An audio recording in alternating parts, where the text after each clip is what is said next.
Hello दोस्तों, कैसे हैं आप सभी का सुकून एफएम चैनल पर हार्दिक स्वागत है।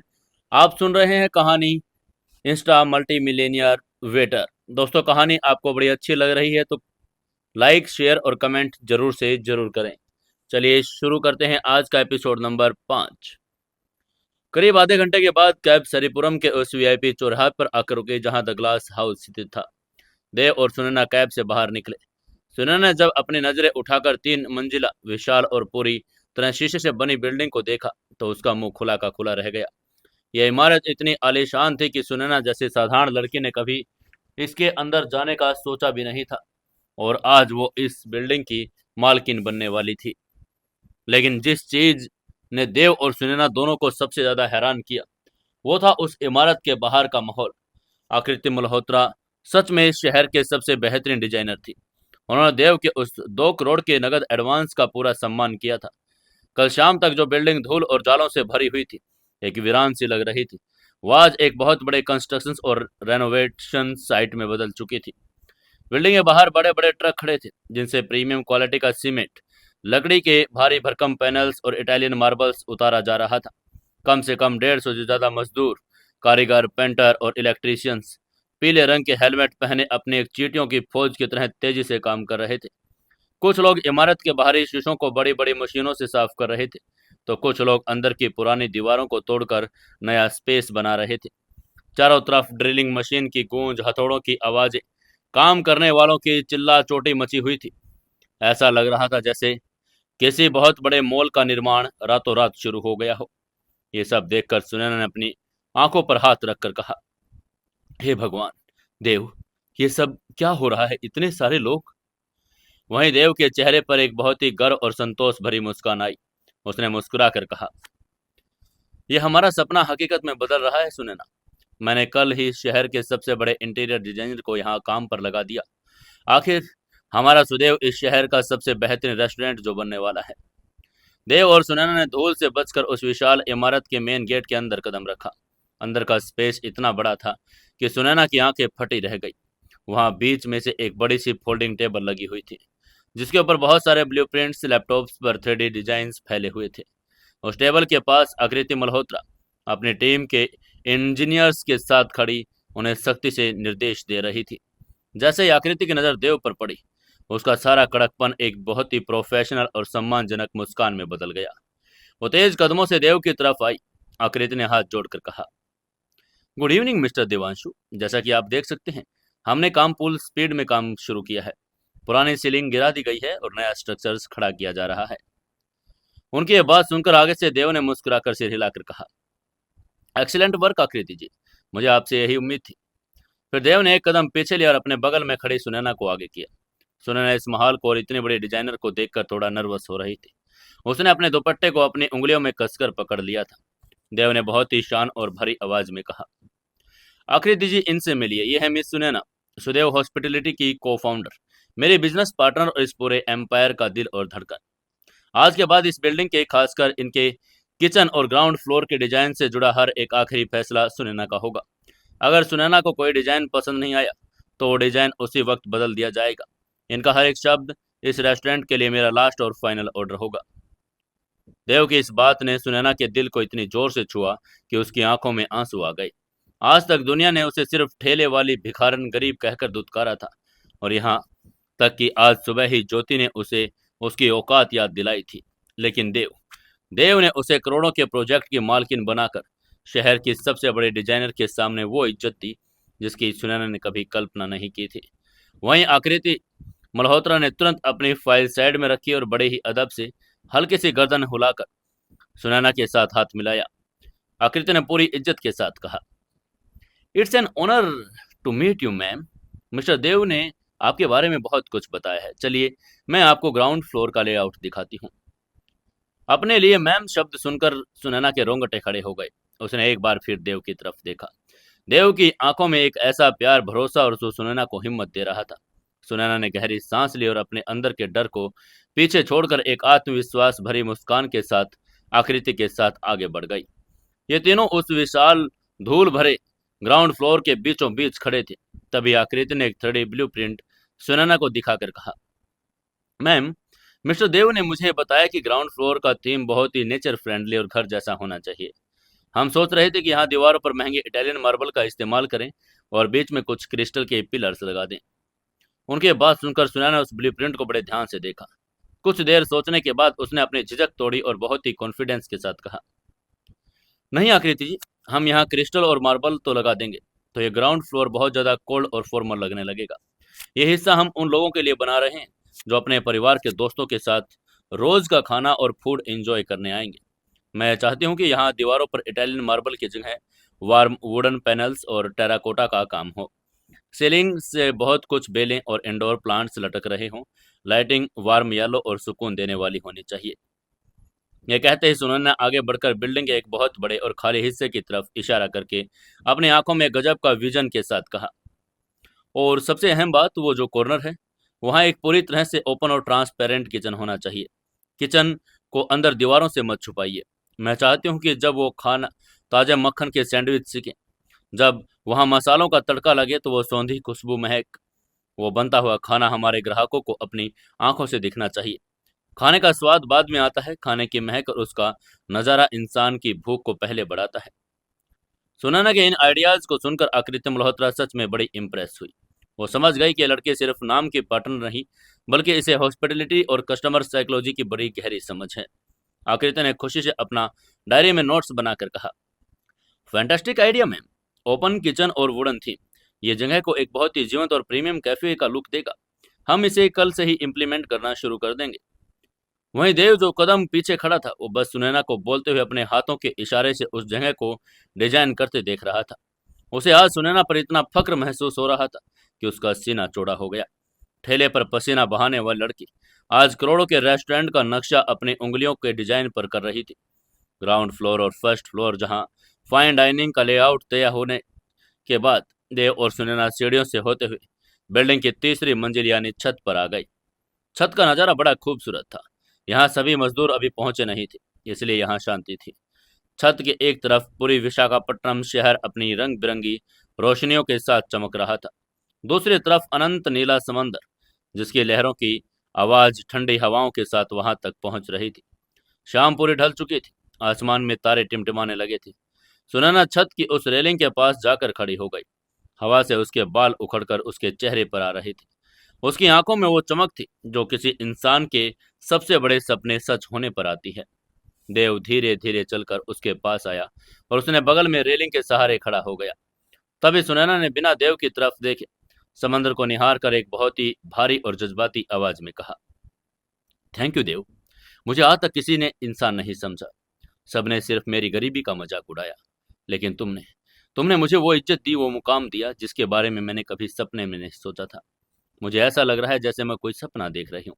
अगर मैं जागी तो ये सब खत्म हो जाएगा। उसकी बात सुनकर आगे से देव ने मुस्कुराकर अपना हाथ आगे बढ़ाया और सुनैना के उस हाथ को अपने हाथों में ले लिया जो रेलिंग पर रखा हुआ था। महादेव से मिली उस ताकत के बाद देव का स्पर्श बहुत ही मजबूत और सुरक्षित एहसास देने वाला बन गया था। देव ने सुनैना की आंखों में बहुत ही गहराई से देखकर कहा, यह कोई सपना नहीं है सुनैना, यह हकीकत है और ये तो सिर्फ शुरुआत है। मैंने तुमसे वादा किया था ना कि मैं इस शहर के उस इंसान को घुटनों पर ला दूंगा जिसने तुम्हारा मजाक उड़ाया है। ये सुदेव हमारा पहला कदम है। जब हम महीनों बाद ये रेस्टोरेंट पूरी तरह से बनकर तैयार होगा, जब इसका ग्रैंड ओपनिंग होगा, तो मैं चाहता हूँ कि इस शहर का हर बड़ा माफिया, हर रईस और वो ज्योति और उसका बाप जोगिंदर भी यहाँ आए और तुम्हारी कामयाबी को देखकर अंदर ही अंदर जलकर राख हो जाए। उसके बाद सुनकर आगे से सुनैना ने देव के हाथों को कसकर पकड़ लिया। अब उसके दिल में ज्योति या जोगिंदर का कोई खौफ नहीं बचा था।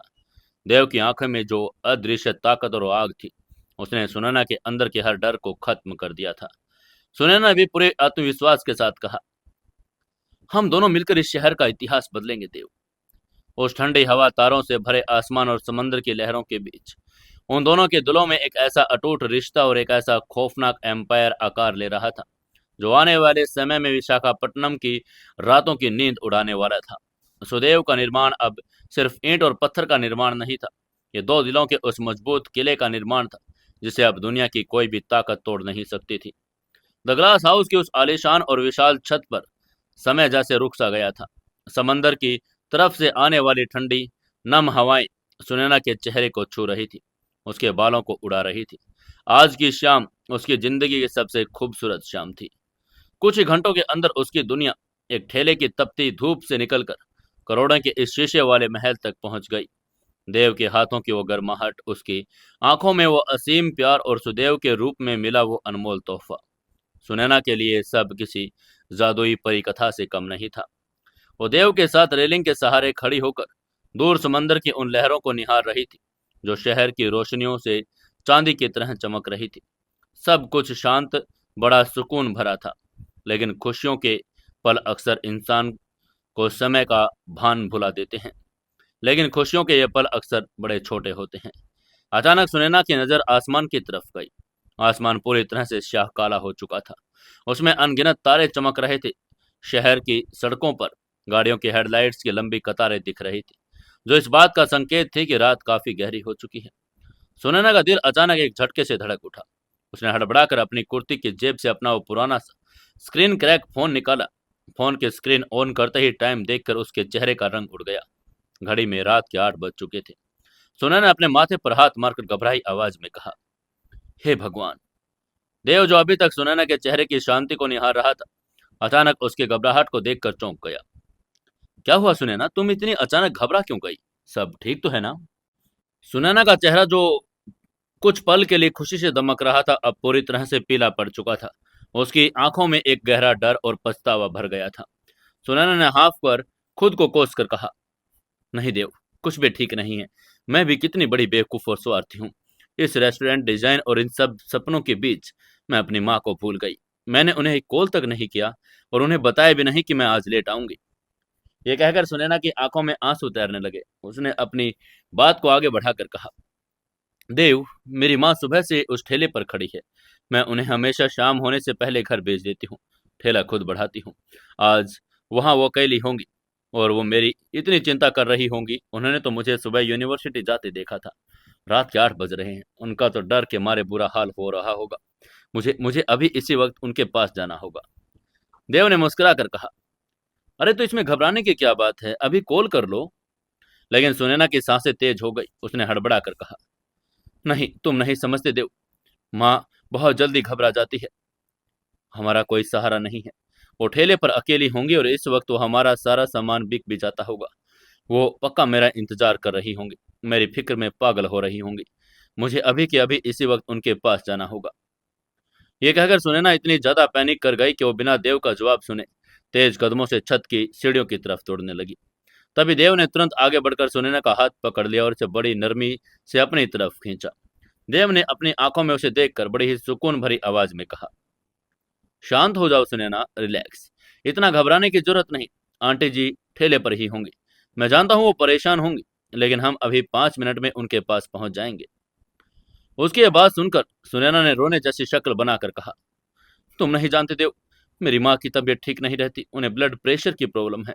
अगर मुझे थोड़ा भी लेट हो गया तो घबरा जाती है। और आज तो मैंने उन्हें बताया तक नहीं।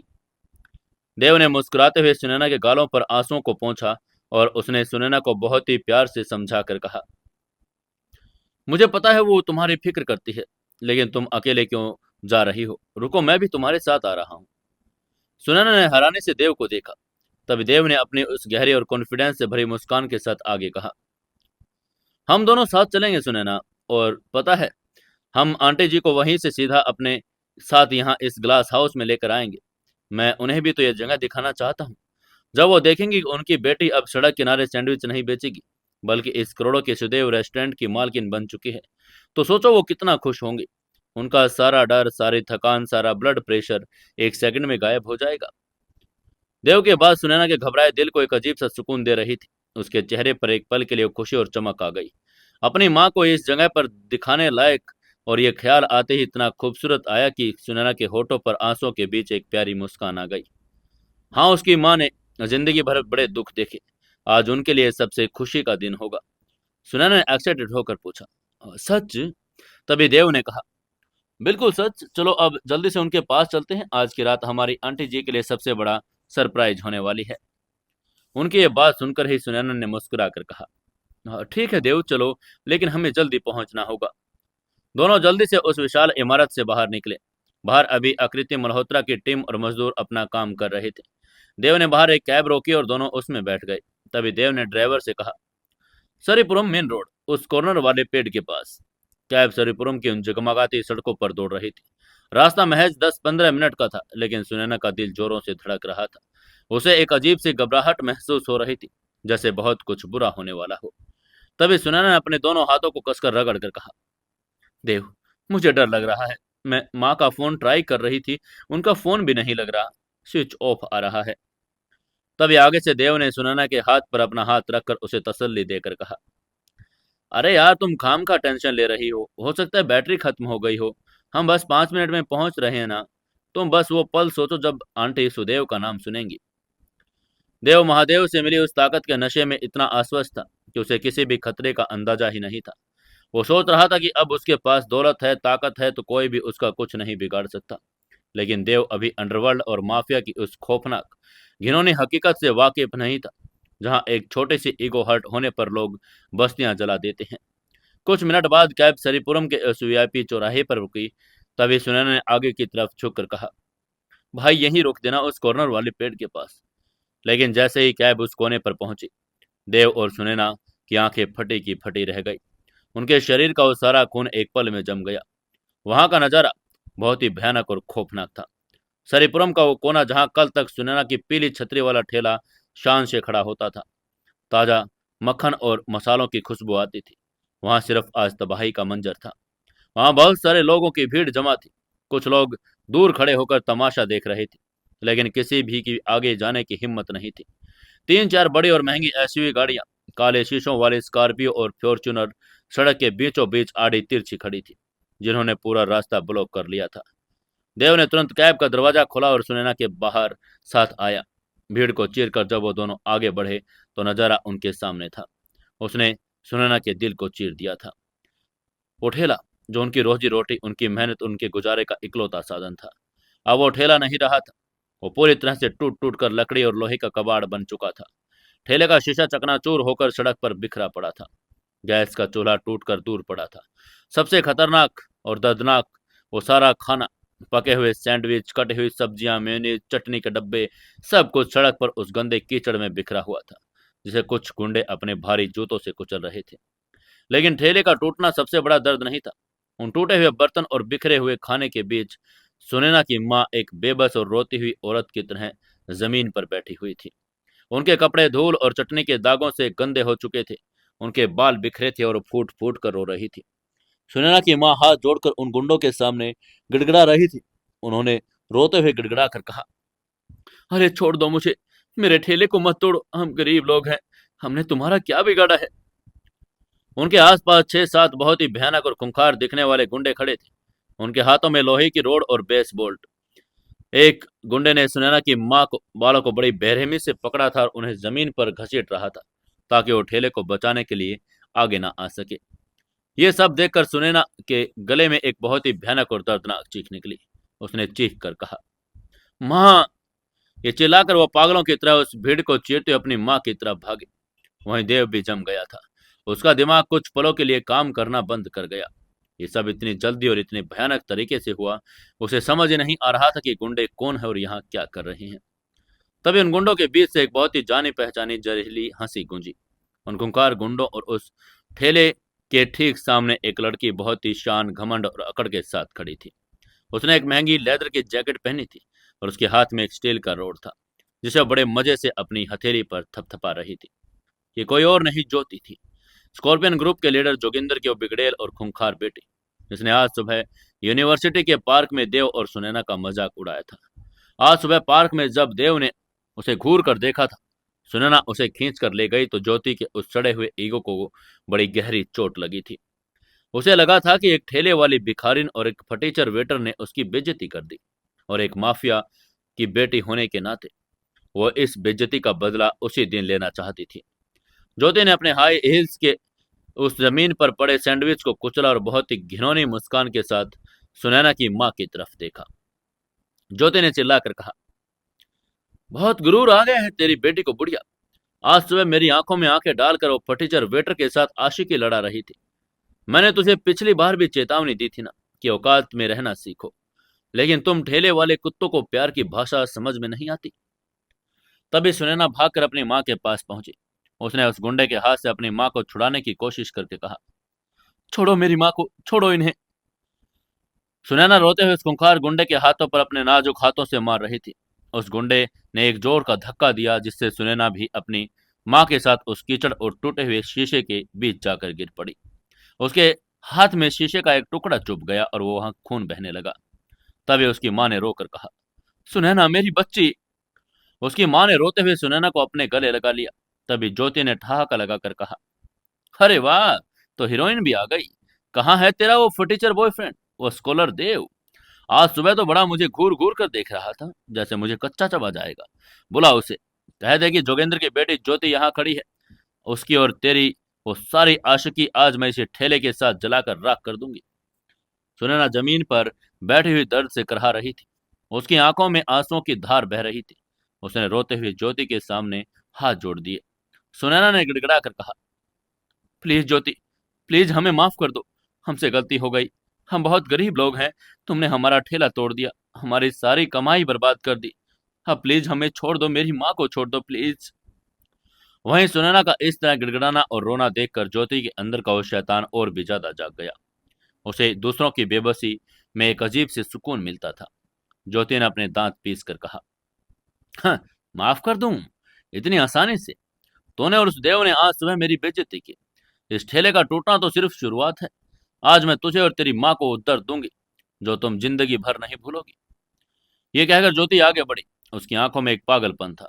उसने अपना हाथ हवा में उठाया और वो सुनैना की उस बूढ़ी और बेबस माँ के चेहरे पर एक जोरदार थप्पड़ मारने के लिए पूरी ताकत से अपना हाथ नीचे लाने लगी। वहीं ये सब देखकर सुनैना ने चीख कर अपनी आंखें बंद कर ली। अपनी माँ के चेहरे के आगे अपना सिर कर दिया ताकि वो थप्पड़ उसे लग जाए। लेकिन वो थप्पड़ कभी सुनैना और उसकी माँ के चेहरे तक पहुंचा ही नहीं। हवा में एक बहुत ही भयानक और तेज शू की आवाज हुई। इससे पहले कि ज्योति का वो हाथ सुनैना की माँ के गाल को छू पाता, किसी बहुत ही मजबूत फौलादी और आग की तरह गर्म हाथ ने ज्योति की उस कलाई को हवा में जकड़ लिया। यह पकड़ इतनी जोरदार, इतनी क्रूर और इतनी भयानक थी, ज्योति के मुंह से एक बहुत ही तेज और तीखी चीख निकल गई। वो दर्द से जोर से चिल्लाई। ज्योति ने दर्द से तड़प कर अपनी आंखें ऊपर की। उसके ठीक सामने देव खड़ा था, लेकिन यह फटीचर देव नहीं था जो आज सुबह पार्क में बेबस होकर सुनैना के पीछे चला गया। ये वो वेटर भी नहीं था जो कल रात रेस्टोरेंट में 500 रुपए लेकर रोता हुआ भाग गया था। ये एक ऐसा इंसान था जिसकी आंखों में साक्षात मौत नाच आ रही थी। महादेव ने जो उसे ताकत दी थी, वो आज पहली बार उसके शरीर से बाहर आ रही थी। देव का पूरा चेहरा गुस्से से लाल हो चुका था। उसकी गर्दन की नसें तन गई और उसकी आंखों में एक ऐसा भयंकर खौफ था जिसे देखकर यमराज भी शायद एक कदम पीछे हट जाए। देव ने ज्योति की कलाई को अपनी मुट्ठी में इस कदर दबा लिया, ज्योति को लग रहा था कि उसकी हड्डियां अभी टूटकर चूर चूर हो जाएंगी। देव ने एक एक शब्द को ऐसे चबाकर बोला जैसे वो शब्द नहीं बल्कि गोलियां हों। उसने अपनी कड़क आवाज में कहा, तेरी हिम्मत कैसे हुई? उसकी आवाज इतनी भारी और इतनी गूंजदार थी कि आसपास खड़े खूंखार गुंडों की रीढ़ की हड्डी में सिरहन दौड़ गई। वहीं ज्योति दर्द से बिलबिला रही थी। उसका सारा घमंड, सारा अहंकार उसे एक पकड़ के सामने चकनाचूर हो गया था। ज्योति ने रोते हुए अपने गुंडों की तरफ देखकर कहा, छोड़ो मुझे, कुत्ते, मेरी कलाई टूट जाएगी। तुम सब अंधे हो क्या? मारो इस साले को, जान से मार दो इसे। वहीं ज्योति का ऑर्डर सुनते ही वो 6-7 गुंडे जो स्कॉर्पियन ग्रुप के सबसे खूंखार हत्यारे थे, उन्होंने अपनी रोड्स और बैट उठाए और देव की तरफ टूट पड़े। ये सब देखकर सुनैना जमीन पर रोकर चिल्लाकर बोली, देव पीछे हटो। उसे लगा कि अब ये गुंडे देव को जान से मार देंगे, लेकिन देव अपनी जगह से 1 इंच भी नहीं हिला। महादेव ने जो फिजिकल स्ट्रेंथ और रिफ्लेक्स दी थी, अब उसका वो काम कर रही थी। पहला गुंडा जो सबसे आगे था, उसने पूरी ताकत से लोहे के रोड को देव के सिर की तरफ घुमाया और ये वार इतना तेज था, अगर इंसान को लगे तो सिर तरबूज की तरह फट जाए। लेकिन देव के लिए वो रोड ऐसे आ रहा था जैसे वो बहुत कुछ स्लो मोशन में चल रहा हो। देव ने अपनी दाएं आंख पर हल्का सा सिकोड़ा। उसने ज्योति की कलाई को एक झटके से छोड़ा और इससे ज्योति दर्द के मारे जमीन पर गिर पड़ी। तभी देव ने अपने बाएं हाथ को बहुत ही फुर्ती से ऊपर उठाया। लोहे का वो भारी रोड देव की नंगी कलाई पर आकर जोर से टकराया। आसपास खड़ी भीड़ की चीखें निकल गई। सबको लगा कि देव का हाथ टूटकर अलग हो गया होगा, लेकिन हैरान कर देने वाली बात यह थी, देव को एक खरोंच भी नहीं आई, बल्कि वो लोहे का भारी रोड देव के हाथ से टकराकर इस कदर मुड़ गया कि वो लोहे का नहीं जैसे प्लास्टिक का बना हो।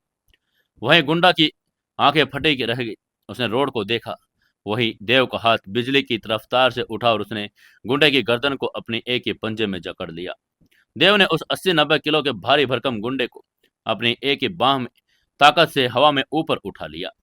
गुंडे के पैर जमीन में हवा में झूलने लगे। उसका चेहरा लाल पड़ गया, उसकी आंखें बाहर आने लगी और वो सांस लेने के लिए तड़पने लगा। वहीं बाकी बचे हुए गुंडे ये नजारा देखकर वहीं के वहीं जम गए। उन्हें अपनी आंखों पर यकीन नहीं हो रहा था। एक दुबला पतला सा कॉलेज का लड़का उनके सबसे भारी आदमी को सिर्फ एक हाथ से हवा में कैसे उठा सकता है। देव ने उस हवा को तड़पते हुए गुंडे की आंखों में देखकर एक बहुत ही खौफनाक आवाज में पूछा, तुम लोगों ने इस ठेले को हाथ कैसे लगाया? इससे पहले कि गुंडा कुछ बोल पाता, देव ने उसे हवा में ही ऐसा जोरदार धक्का दिया कि वो गुंडा कम से कम करीब 20 फुट जाकर उस काली गाड़ी के शीशे से जा टकराया। उसके टकराते ही गाड़ी का मोटा शीशा चकनाचूर हो गया। गुंडा खून से लथपथ होकर जमीन पर बेसुध होकर गिर पड़ा। वो ये नजारा देखकर बाकी गुंडों की आंखों में खौफ आ गया, लेकिन वो माफिया के पाले कुत्ते थे, पीछे हटना उनकी फितरत में नहीं था। तभी उनमें से एक गुंडे ने चिल्लाकर कहा, इसे घेर लो, मारो इस साले को। अब आगे पांचों गुंडों ने देव को चारों तरफ से घेर लिया, एक साथ उस पर हमला कर दिया। लेकिन देव अब एक इंसान नहीं, साक्षात काल बन चुका था। महादेव की ताकत उसकी रगों में दौड़ने लगी थी। देव अपनी जगह से हिला और उसकी रफ्तार इतनी तेज थी, गुंडों की आंखें उसे पकड़ ही नहीं पाई। तभी एक गुंडे ने पीछे से बेसबॉल बैट को वार किया। देव ने बिना मुड़े ही अपने एक ही पैर से पीछे की तरफ एक ऐसी जोरदार किक मारी, गुंडा हवा में उड़ता सीधा ठेले के उस टूटे हुए खंबे से जा टकराया और उसकी पसलियों के टूटने की तेज कड़क आवाज वहां मौजूद हर इंसान ने सुनी। उसी समय दूसरे गुंडे ने चाकू निकाल लिया, देव के पेट की तरफ दौड़ा। देव ने बहुत ही सफाई से उसके हाथ को पकड़ा और उसके उस शरीर के पीछे मरोड़ा। एक ही झटके में उसके कंधे की हड्डी को उस जगह से उखाड़ दिया, जिससे वो गुंडा दर्द से चिल्लाया। इस गुंडे की चीख से सरीपुरम का वो चौराहा गूंज उठा, लेकिन देव रुकने वाला नहीं था। उसने तीसरे और चौथे गुंडे के सिर को आपस में इतनी जोर से टकराया कि दोनों वहीं बेहोश होकर गिर पड़े। मात्र 2 मिनट के अंदर स्कॉर्पियन ग्रुप का वो 6 खूंखार किलर्स, जिनसे पूरा शहर खौफ खाता था, अब देव के पैरों में लहूलुहान, बेहोश और टूटी हुई हड्डियों के साथ तड़प रहे थे। वहीं ये सब देखकर जमीन पर बैठी सुनैना और उसकी माँ की आंखें देव को देख रही थी। सुनैना को यकीन ही नहीं हो रहा, यह वही शांत और मुस्कुराने वाला देव है जो कुछ मिनट पहले उसके साथ कैब में हंस हंस कर बातें कर रहा था। वहीं ज्योति जो जमीन पर गिरे अपनी दर्द की कलाई को सहला रही थी, उसने अपने जब गुंडों को ये हालात में देखा तो उसके चेहरे का खून सूख गया। उसका सारा घमंड, सारा अंडरवर्ल्ड का गुरूर उसके पसीने के साथ बहने लगा। वो कांपते हुई जमीन पर पीछे खिसकने लगी। देव बहुत ही धीमे लेकिन भारी कदमों से ज्योति की तरफ बढ़ने लगा। उसके जूतों की हर एक आवाज ज्योति के दिल में खौफ से हथौड़े की तरफ बज रही थी। देव आकर ज्योति के ठीक सामने खड़ा हो गया। वो नीचे झुका और उसने ज्योति के बालों को बहुत ही बेरहमी से पकड़ा और उसका चेहरा ऊपर किया। तभी ज्योति ने रोते हुए, कांपते हुए देव के आगे गड़गड़ा कर कहा, छोड़, छोड़ मुझे, तू नहीं जानता कि मेरा बाप कौन है, वो तुझे जिंदा चला देगा। उनकी ये बात सुनकर आगे से देव ने ज्योति की आंखों में उन खौफनाक शांति से देखकर कहा, तेरा बाप जोगिंद्र है ना, जा जाकर कह देना उस बाप से, जिस शहर पर वो राज करता है उस शहर में आज एक नया काल आ चुका है और उसका नाम देवांशु ओबरॉय है। ये कहते हुए देव ने ज्योति के चेहरे को जोर से एक झटका दिया।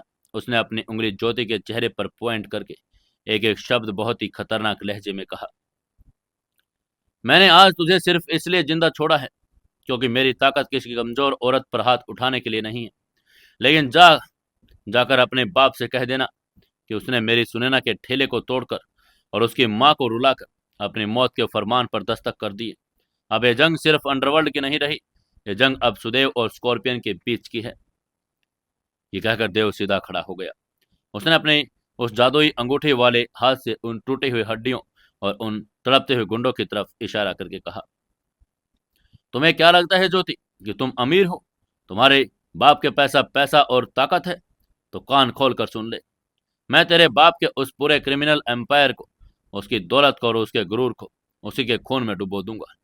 अगर कल सूरज निकलने से पहले तेरे बाप ने सुनैना और उसकी माँ से आकर माफी नहीं मांगी तो मैं कसम खाता हूँ विशाखापट्टनम से स्कॉर्पियन ग्रुप का नामो निशान मिटा दूंगा।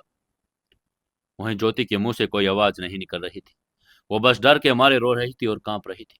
तभी देव ने चिल्ला कर कहा, अब निकल यहां से, इससे पहले कि मैं अपना इरादा बदल दूं।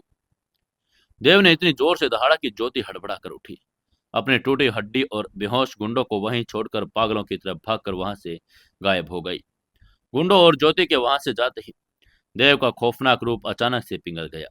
उसके चेहरे पर वापस वही प्यार, वही फिक्र और वही इंसानियत आ गई। और तुरंत पलटकर सुनैना और उसकी माँ के पास दौड़ा। देव ने बहुत ही फिक्र से सुनैना की माँ को जमीन से उठाकर कहा, आंटी, आप ठीक हैं? सुनैना, तुम्हें चोट तो नहीं लगी? ये कहकर उसने सुनैना के हाथ को देखा जहां से खून बह रहा था। तभी सुनैना देव को देखकर बड़े जोर से गले लगा लिया और फूट फूट कर रोने लगी। सुनैना रोकर देव के सीने से लगकर कहा, देव, देव, तुमने ये क्या किया? तुमने उन लोगों से पंगा क्यों ले लिया? वो लोग तुम्हें मार देंगे। मैं तुम्हारे बिना जी नहीं पाऊंगी देव। प्लीज हमें यहाँ से कहीं दूर ले चलो। आगे से देव ने सुनैना बड़े ही प्यार से गले लगा कर रखा। उसने अपना हाथ सुनैना के सिर पर फेरा और शांत करके कहा, "श्श, रो मत सुनैना। जब तक तुम्हारा ये देव जिंदा है, इस दुनिया की कोई भी ताकत तुम्हें और तुम्हारी माँ को एक खरोंच भी नहीं पहुंचा सकती। मैंने तुमसे वादा किया था ना कि मैं तुम्हारे लिए इस दुनिया से लड़ जाऊंगा। ये तो सिर्फ एक छोटी सी शुरुआत थी।" ये कहते हुए देव ने सुनैना की माँ की तरफ देखा। उनकी आंखों में देव के लिए एक बहुत बड़ा डर भी था और एक बहुत बड़ा सम्मान भी। उन्होंने अपने कांपते हाथों से देव के सिर पर आशीर्वाद दिया। तभी सुनैना की माँ ने धीरे से कहा, बेटा, तुम जो भी हो, आज तुमने हमारी जान बचाई। लेकिन वो जोगिंदर बड़ा खतरनाक आदमी है, वो इस बात को भूलेगा नहीं। तभी आगे से देव ने अजय मुस्कान के साथ कहा, मैं भी चाहता हूं कि वो इस बात को कभी ना भूले आंटी जी। ये कहकर जेब से उसने फोन निकाला और ब्रोकर मुनीश सिंघानिया को कॉल किया। जैसे उधर से मुनीश ने फोन उठाया, देव ने उसको ऑर्डर देकर कहा, मुनीश, मुझे आधे घंटे के अंदर द ग्लास हाउस के बाहर इस शहर के सबसे बेहतरीन बाउंसर, प्राइवेट सिक्योरिटी गार्ड्स की पूरी फौज चाहिए। और सुनैना और उनकी माँ के रहने का इंतजाम मेरे विला द ओशियन एस्टेट में होना चाहिए। आज से लोग वहीं रहेंगे। ये कहकर देव ने फोन काटा। इसके बाद सुनैना का हाथ मजबूती से पकड़ा और देव ने उस टूटे हुए ठेले की तरफ देखकर कहा, तुम्हारा वो ठेला टूट गया है सुनैना, लेकिन तुम्हारा वो महल सुदैव तुम्हारा इंतजार कर रहा है। आज रात से हमारी असली जंग शुरू होती है और मैं तुम्हें यकीन दिलाता हूँ, इस जंग में जीत सिर्फ और सिर्फ हमारी होगी। विशाखापट्टनम की उस भयानक रात में, जहां एक तरफ टूटे हुए शीशे और खून बिखरा था, वहीं दूसरी तरफ एक बहुत ही खतरनाक और खामोश तूफान जन्म ले चुका था। जोगिंदर का स्कॉर्पियन ग्रुप अब इस बात से अनजान था कि उन्होंने इस शहर के सबसे अमीर, सबसे ताकतवर, सबसे खतरनाक इंसान देवांशु ओबरॉय की सबसे बड़ी कमजोरी पर हाथ डालकर अपनी मौत को खुद बुलावा दे दिया है। सरीपुरम के उस चौराहे पर खौफ और खून का वो तांडव कुछ देर जो पहले हुआ था, उसकी दहशत अभी भी हवा में तैर रही थी। टूटे हुए ठेले के कांच और बिखरे हुए खाने के बीच से देव सुनैना और उसकी माँ को बहुत ही हिफाजत से बाहर निकाला। देव की आंखों में अब वो भयंकर क्रोध शांत हो चुका था, जिसने स्कॉर्पियन ग्रुप के उन खूंखार गुंडों को धूल चटा दी थी। अब उसकी आंखों में सिर्फ और सिर्फ सुनैना और उसकी माँ के लिए एक गहरी फिक्र और सुरक्षा का भाव था। देव ने तुरंत एक दूसरी कैब का इंतजाम किया और बिना पल गवाए उन दोनों को लेकर वहां से निकल गया। उनकी मंजिल अब कोई छोटे मोटी जगह नहीं थी, बल्कि देव का नया खरीदा साम्राज्य द ग्लास हाउस था।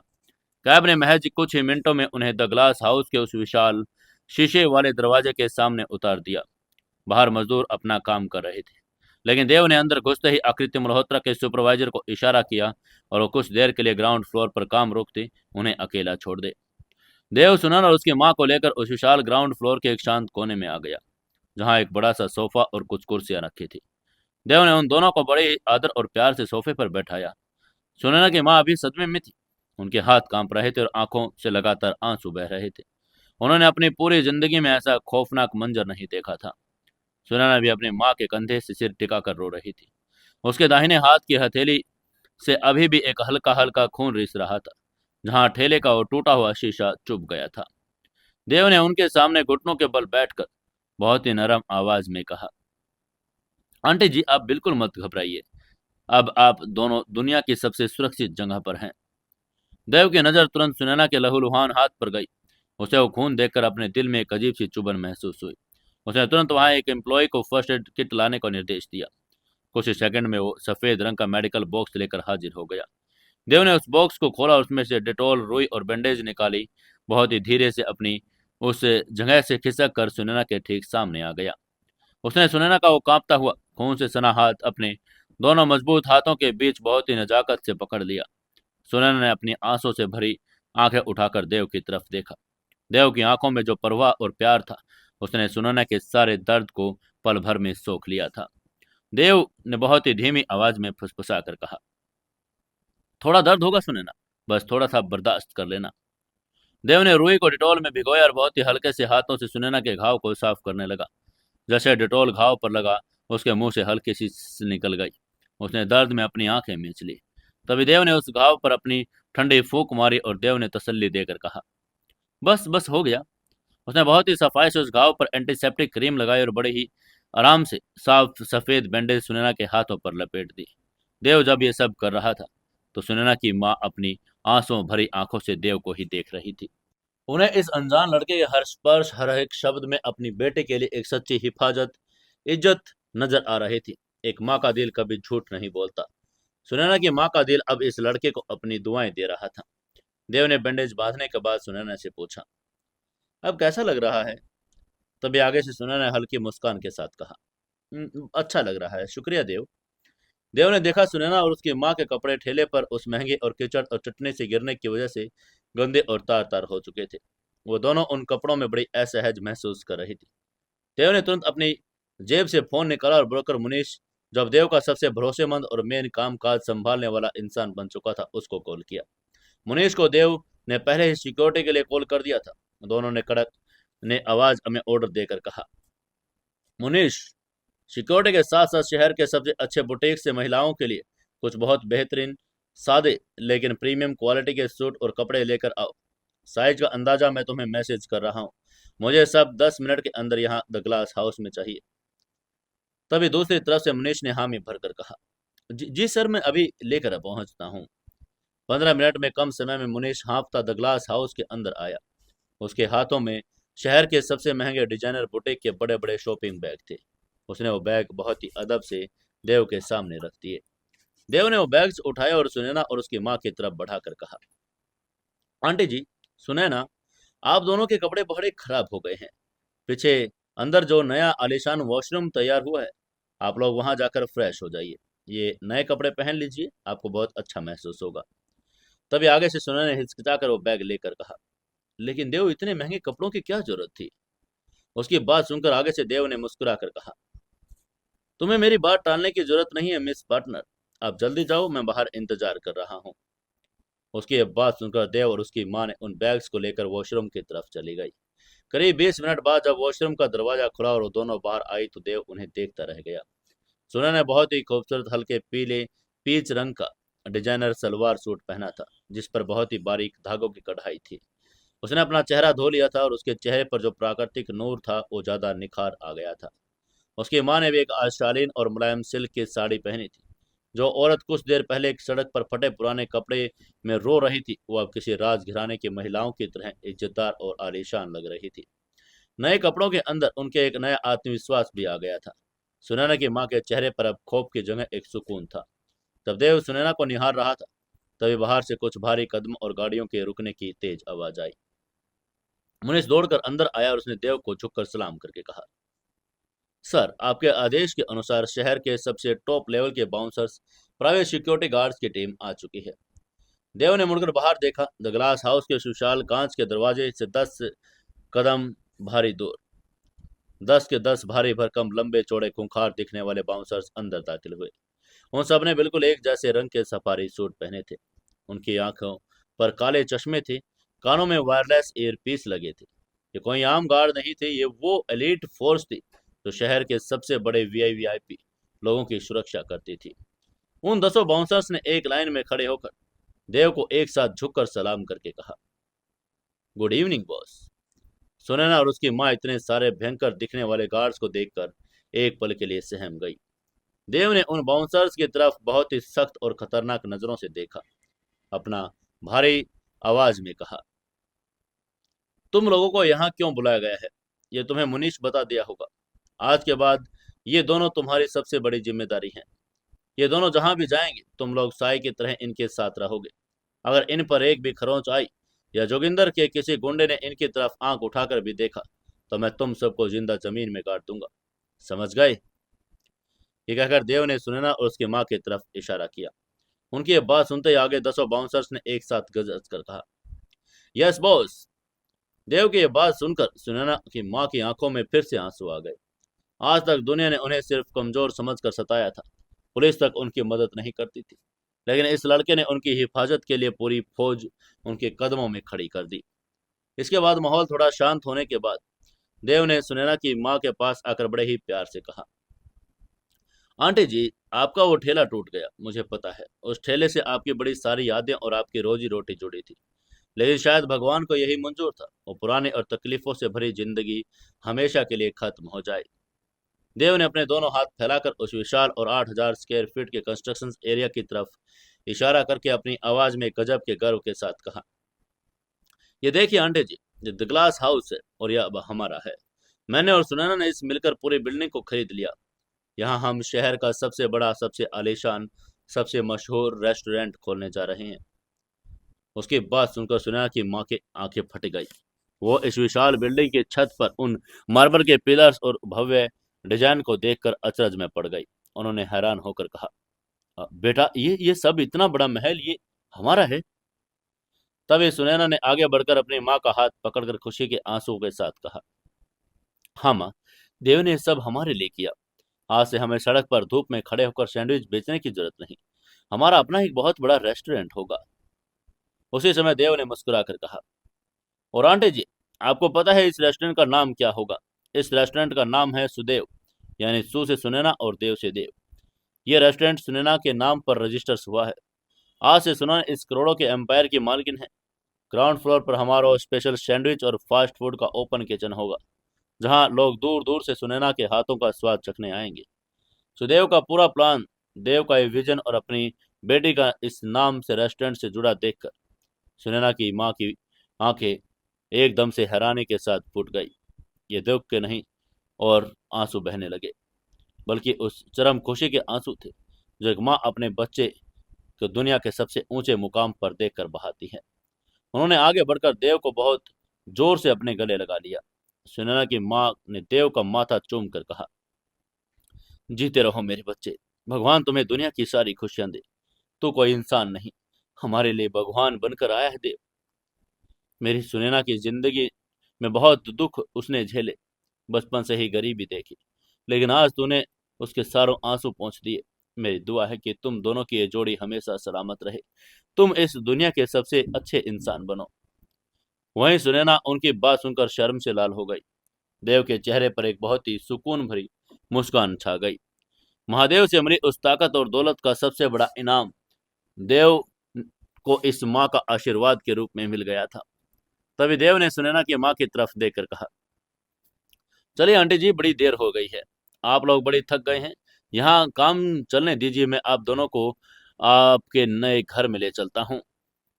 ये बात सुनकर सुनैना ने हैरानी से पूछा, नया घर? देव, हम तो अपनी उस पुरानी बस्ती वाली खोली में रहते हैं। तभी देव ने हंसकर कहा, क्या बात कर रही हो पार्टनर? करोड़ों की कंपनी सुदेव की मालकिन अब झुग्गी बस्ती में रहेगी? बिल्कुल नहीं। जब तक ये शहर पूरी तरह से स्कॉर्पियन ग्रुप के जहर से मुक्त नहीं हो जाता, तब तक आप दोनों मेरे साथ मेरे नए विला में रहेंगे। वहां आपकी सुरक्षा भी पक्की रहेगी और आपको कोई तकलीफ भी नहीं होगी। देव के इस फैसले पर कोई बहस नहीं कर सकता था। बाहर गाड़ियों का एक पूरा काफिला खड़ा था। आगे और पीछे दो काले रंग की फॉर्च्यूनर गाड़ियां, जिसमें वो भारी भरकम बाउंसर बैठे थे। बीच में देव की वो चमचमाती मर्सिडीज खड़ी थी, जो मुनीश ने देव के कहने पर रेंट पर मंगवा ली थी, क्योंकि देव अभी अपनी फरारी नहीं निकालना चाहता था। देव ने बड़ी इज्जत के साथ गाड़ी का पिछला दरवाजा खोला। सुनर और उसकी माँ पीछे की आलीशान लेदर सीट पर बैठ गई। देव आगे ड्राइवर वाली बगल सीट पर बैठा और देव ने ड्राइवर को ऑर्डर देकर कहा, डायमंड क्लास सोसाइटी। काफिला सायरन की हल्की आवाज के साथ सरीपुरम की सड़कों को चीर कर आगे बढ़ गया। जिस शान और सुरक्षा के साथ सुनैना और उसकी माँ आज सफर कर रही थी। वैसा सफर शहर के किसी बड़े मंत्री ने भी नहीं किया होगा। करीब आधे घंटे के बाद गाड़ियां विशाखापट्टनम की सबसे महंगी पोस्ट डायमंड क्लास सोसाइटी के विशाल लोहे के गेट पर पहुंची। सिक्योरिटी गार्ड्स ने देव का काफिला देखकर गेट खोल दिया, सलाम ठोका। गाड़ियां सोसाइटी के अंदरूनी हिस्से में सीधे समंदर के किनारे बने उस villa number 1 the ocean estate के सामने जाकर रुक गई। सुनैना और उसकी माँ जब गाड़ी से बाहर निकली तो विला की उस भव्यता और उस सफेद इटालियन मार्बल, उस विशाल स्विमिंग पूल के सामने लहरें मारता समंदर को देखकर वो बस मंत्रमुग्ध हो गई थी। ये कोई घर नहीं, किसी हॉलीवुड फिल्म का महल लग रहा था। सुनैना ने अपनी आंखें फटे से 3 मंजिला विला को देखकर पूछा, ये तुम्हारा घर है देव? आगे से देव ने बड़े प्यार से कहा, हमारा घर है सुनैना। आइए आंटी जी, अंदर चलिए। वहीं बाउंसर्स ने विला को चारों तरफ से अपनी पोजीशन ले ली। विला के हर दिशा में सिक्योरिटी गार्ड खड़े थे। परिंदा भी अब देव की इजाजत के बिना उस विला के अंदर नहीं आ सकता था। विला के अंदर जाते ही वहां की ठंडक को महंगे क्रिस्टल के झूमर, मखमली सोफे देखकर सुनैना की माँ को अपने कदम रखने में भी डर लग रहा था, कहीं फर्श गंदा ना हो जाए। देव ने उनकी सारी झिझक मिटाकर बड़े ही आराम से डाइनिंग हॉल की तरफ ले गया। उसने उनको उस तरफ लेकर जाकर कहा, मुझे पता है आप लोग बहुत भूखे होंगे। मैंने शहर के सबसे अच्छे 5 स्टार होटल ताज से हम तीनों के लिए डिनर ऑर्डर किया है। कुछ ही देर में होटल का स्टाफ वहां आकर बहुत ही शानदार दावत सजा कर चला गया। डाइनिंग टेबल पर पनीर और दाल बुखारा, ताज़ा तंदूरी नान, पुलाव और कई तरह के स्वादिष्ट व्यंजन रखे हुए थे। तीनों एक साथ उस विशाल डाइनिंग टेबल पर बैठे। सुनैना की माँ ने अपने हाथों से अपना पहला निवाला देव के मुंह में खिलाया। देव को अपनी माँ की याद आ गई जो बचपन में उसे छोड़कर चली गई थी। आज उसे घर के एक परिवार मिल गया था। सुनैना बड़ी खुशी खुशी खाना खा रही थी। आज के इस खाने में कोई डर, गरीबी का स्वाद नहीं, बल्कि आज़ादी और एक नए भविष्य की मिठास थी। देव उन दोनों को ऐसे हंसकर और बातें करते हुए देख रहा था, मन ही मन महादेव को धन्यवाद दे रहा था। देव ने डिनर के बाद उन दोनों से कहा, आज की रात आप दोनों ऊपर वाले गेस्ट रूम में सो जाइए, वहां सारी सुविधाएं हैं। कल सुबह में हमें सुदेव के लिए बड़े सारे काम करने हैं। सुनैना और उसकी माँ ने देव को गुड नाइट कहा और सोने के लिए चली गई। देव अकेला उस विला के ड्राइंग रूम में खड़ा होकर समुद्र की लहरों को देख रहा था। उसका मिशन पूरा हो चुका था। उसने अपनी जिम्मेदारी सुरक्षित कर ली थी, लेकिन उसकी जिंदगी का दूसरा और सबसे खतरनाक हिस्सा अभी बाकी था।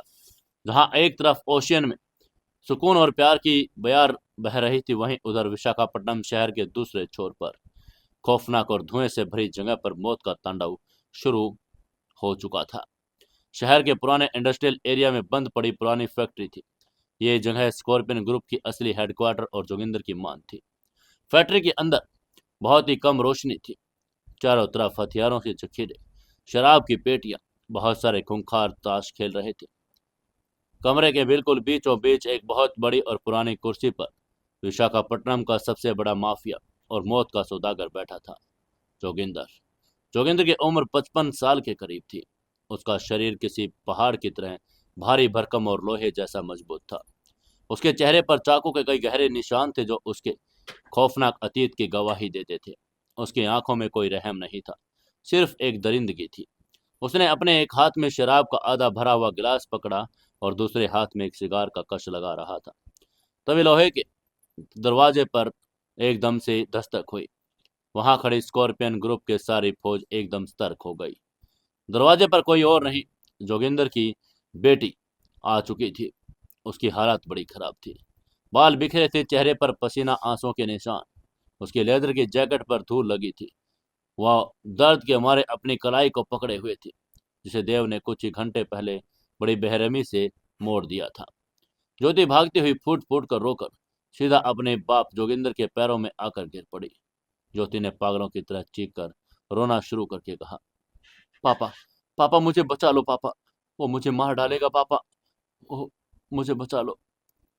वही जोगिंदर ने अपनी बेटे की इस हालात में देखा तो उसका खून एक सेकंड के लिए खोल गया।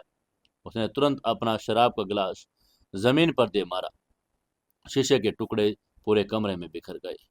जोगिंदर अपनी कुर्सी पर एक भूखे शेर की तरह उठकर बोला, ज्योति, मेरी बच्ची, क्या हुआ तुझे? किसने तेरी हालत की? तेरी कलाई पर ये निशान कैसे हैं? मुझे नाम बताओ उस कुत्ते का, मैं अभी उसका पूरा खानदान जला दूंगा। उसने अपने बेटे को उठाया और उसने अपने सीने से लगा लिया। ज्योति जानती थी कि बाप का उसका गुस्सा क्या है। वो इस गुस्से का पूरा इस्तेमाल देव को बर्बाद करने में लगाना चाहती थी। उसने अपने आंसू का नाटक और तेज कर दिया।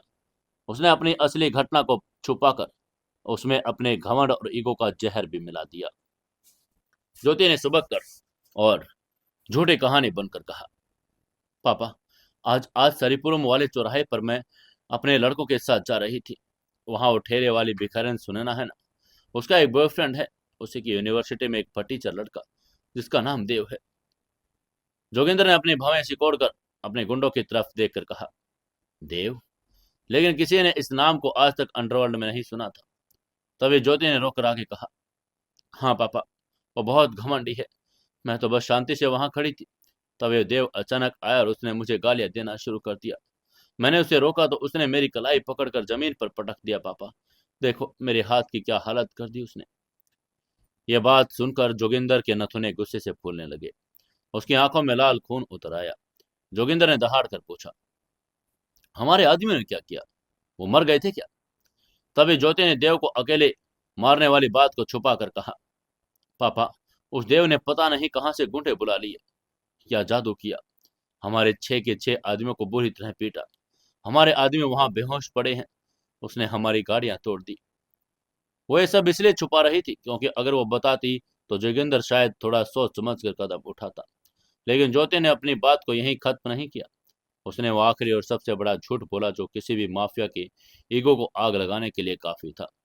जोगिंदर ने का कॉल कलर पकड़कर ज्योति ने कहा, और पता है पापा, उस टीचर देव ने आखिर में क्या कहा? उसने भरी भीड़ में आपका नाम लेकर मुझे गालियां दी। उसने कहा कि जाकर अपने उस छुछुंदर बाप जोगिंदर से कह देना अब इस शहर का बाप देव है।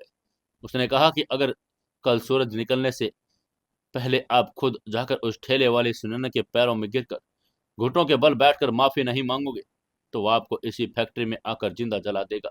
आपके स्कॉर्पियन ग्रुप को हमेशा के लिए मिट्टी में मिला देगा। घुटनों के बल बैठकर माफी, ये शब्द सुनते ही जोगिंदर का दिमाग पूरी तरह से सुन्न हो गया। उसके पूरे शरीर में एक ऐसा भयंकर क्रोध दौड़ गया। उसने पास रखी लोहे की मेज को लात मारकर हवा में उड़ा दिया। उसने चिल्लाकर कहा, एक ठेले वाली भिखारी ने एक 2 कॉलेज का स्टूडेंट जोगिंदर को घुटनों पर लाएगा? जोगिंदर पागलों की तरह दहाड़ने लगा था। उसकी आवाज पूरी फैक्ट्री की छत को कपाने लगी थी। वहां खड़े सारे गुंडे गुस्से से पागल हो गए। उन्होंने अपनी बंदूकें और तलवारें निकाल ली। जोगिंदर ने अपनी पिस्तौल निकाली और उसे हवा में कोक करके अपने सबसे खूंखार शटर भैरव को पास बुलाया। जोगिंदर ने खून के प्यासे लहजे में कहा, भैरव, मुझे कल का सूरज निकलने से पहले उस देव नाम के कीड़े की और सुनैना नाम की भिखारिन की लाश चाहिए। पूरे शहर में अपने कुत्ते छोड़ दो, चप्पे चप्पर पर उन्हें तलाश करो। वो जहां भी मिले उन्हें बीच सड़क पर गोलियों से छलनी कर देना। और हाँ, उस देव की लाश को घसीट कर मेरे पास लाना। मैं उसके टुकड़े करके शहर के कुत्तों को हिलाऊंगा ताकि पूरे विशाखापट्टनम को याद रहे कि स्कॉर्पियन ग्रुप से टकराने का अंजाम क्या होता है। ये ऑर्डर सुनते ही आगे से भैरव ने अपनी बंदूक को लोड करके कहा, जो हुक्म बोस। कुछ ही मिनटों में वो पुरानी फैक्ट्री गाड़ियों की गूंज और हथियारों की झंकार से दहल उठी। स्कॉर्पियन ग्रुप के दर्जनों खूंखार गुंडे हथियारों से लैस होकर देव और सुनैना को ढूंढने के लिए शहर की सड़कों पर निकल पड़े। रात का अंधेरा गंधियारा गहराता जा रहा था। विशाखापट्टनम की सड़कें अब उस खून खराबे का इंतजार कर रही थी जो शहर ने सालों तक नहीं देखा। जोगिंदर का मौत का फरमान जारी हो चुका था, लेकिन वो बेवकूफ अंडरवर्ल्ड डॉन ये नहीं जानता था कि इस देव को एक कीड़ा समझकर मारने वाला है। वो देव अब महादेव के वरदान से एक अजैब काल बन चुका है जो स्कॉर्पियन ग्रुप को उसी के बिछाए जाल में दफन करने के लिए बिल्कुल तैयार बैठा था। एक महासंग्राम अब तय था। रात के करीब 10 बज चुके थे। शहर की सड़कें धीरे धीरे सुनसान होने लगी, लेकिन स्कॉर्पियन ग्रुप के लिए रात अभी शुरू हुई थी। जोगिंदर का सबसे खास और खूंखार शूटर भैरव अपने साथ करीब 50 से ज्यादा हथियारबंद गुंडों की एक फौज लेकर शहर की सड़कों पर निकल पड़ा था। काले शीशों वाले स्कॉर्पियो फॉर्च्यूनर का एक खुली जीप का एक लंबा काफिला शहर की सड़कों पर चीरकर टायरों की आवाज के साथ दौड़ रहा था। इन गाड़ियों के अंदर बैठे गुंडों की आंखों में सिर्फ सिर्फ खून सवार था। उनके हाथों में हॉकी स्टिक, लोहे की रोड, चेन और लोडेड पिस्तौलें थी। उन्हें सिर्फ एक ही लक्ष्य दिया गया था, देवांशु ओबरॉय उर्फ देव, ठेले वाली सुनैना की लाशें। भैरव ने सबसे पहले अपनी गाड़ियों का काफिला सरीपुरम के उस वीआईपी चौराहे की तरफ मोड़ा जहां कुछ घंटे पहले देव ने उनके 6 आदमियों की हड्डियां तोड़ी थी। जब वो वहां पहुंचे तो वहां सिर्फ ठेले का टूटा मलबा और बिखरा हुआ कांच पड़ा था। देव और सुनैना का वहां कोई नामो निशान नहीं था। भैरव ने अपनी भारी और खुरदरी आवाज में कहा, ढूंढो साले को, साहे जमीन आसमान एक कर दो, और फटीचर लड़का और भिखारी इस शहर से बाहर नहीं जाने चाहिए। हर बस स्टैंड, हर रेलवे स्टेशन और शहर के हर एक नाके पर अपने आदमी लगा दो। शहर के उस इलाके को छान मारो जहां वो छुप सकते हैं। गुंडों की टोलियां शहर के अलग अलग हिस्सों में फैल गई। वो आम लोगों को डरा धमका कर देव और सुनैना का हुलिया बताकर पूछ रहे थे। सरीपुरम के दुकानदार, ऑटो वाले, रिक्शे वालों से मार पीट कर पूछा जा रहा था। पूरे विशाखापट्टनम में एक खौफ का माहौल बन गया।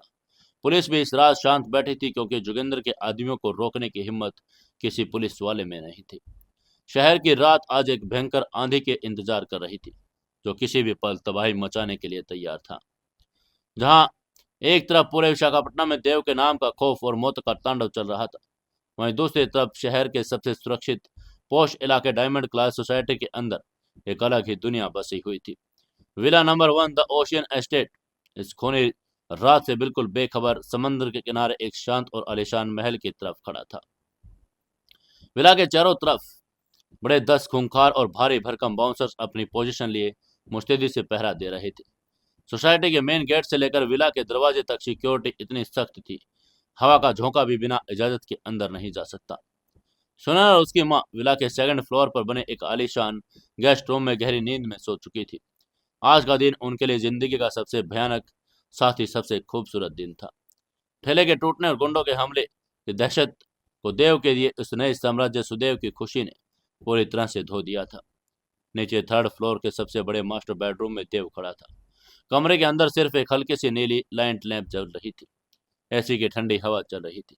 कांच की बड़ी खिड़की के बाहर समुद्र की लहरों के टकराने की धीमी धीमी आवाज आ रही थी। देव ने खिड़की के पास खड़े होकर बाहर के उस शांत नजारे को देखा। उसने गहरी सांस ली। आज का दिन उसकी जिंदगी का सबसे लंबा, सबसे थका देने वाला, सबसे जादुई दिन था।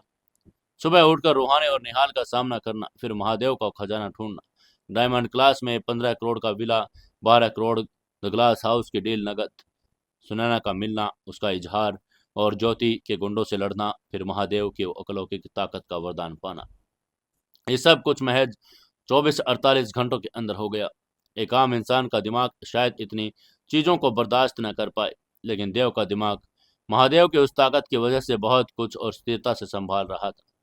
लेकिन ताकत चाहे कितने भी अलौकिक क्यों न हो, एक इंसानी शरीर को आराम की जरूरत होती है। देव ने महसूस किया कि उसकी आंखों में बड़ी जलन तेज हो गई। उसकी पेट की मांसपेशियां जकड़ रही थी। गुंडों से लड़ते वक्त उसे चोट तो नहीं लगी, लेकिन भयंकर ऊर्जा का इस्तेमाल से उसका शरीर अब पूरी तरह से थक चुका था। वो धीरे से चलकर उस विशाल किंग साइज बेड के पास आया। उस बिस्तर के गद्दे इतने मुलायम और मखमली थे कि उन पर लेटते ही इंसान को लगता जैसे वो बादलों में लेटा हो। देव ने अपने जूते उतारे, पुरानी टी शर्ट उतारी और एक आरामदायक टी शर्ट पहन ली। तभी देव ने अपनी उंगली की उस नीली चमकती स्टोरेज रिंग को चूम कर कहा, आज की रात मुझे बहुत गहरी नींद की जरूरत है। कल सुबह उठकर मुझे बहुत सारे काम करने हैं। सुदेव का इंटीरियर देखना है और उस जोगिंदर का हमेशा के लिए इलाज करना है। क्या इलाज कर पाएगा ये देव, या फिर जोगिंदर आज रात ही उसे तबाह कर देगा? क्या होगा आगे की कहानी में, जानेंगे कल के एपिसोड में। दोस्तों, अगर कहानी अच्छी लग रही है तो वीडियो को लाइक, शेयर और कमेंट जरूर से जरूर करें।